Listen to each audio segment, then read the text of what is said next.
السلام عليكم ورحمة الله وبركاته. بالنسبة المنتخب المغربي U17 فهو يتأهل رسميا اليوم، بعد ما لعب الجروب اللي فيه المكسيك. توما عندهم 3 نقاط ولكن حنا فايتينهم في البيوتا. فالبارح كاينين بعد تصفحت بعد المواقع والصفحات الإلكترونية، فهم كيقول بأنه المنتخب المغربي تأهل، ولكن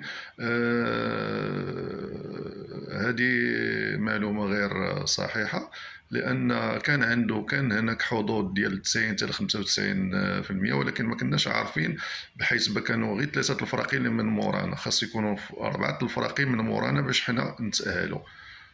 وحظا موفق ان شاء الله لهذه النخبه، ونعاونهم بالدعاء ان شاء الله، والخير ان شاء الله جاي ان شاء الله. مزيدا من الانتصارات، وما تبخلوش عنا بالاشتراك و... الاشتراك والكومنتير ان شاء الله. الله يجازيكم بخير.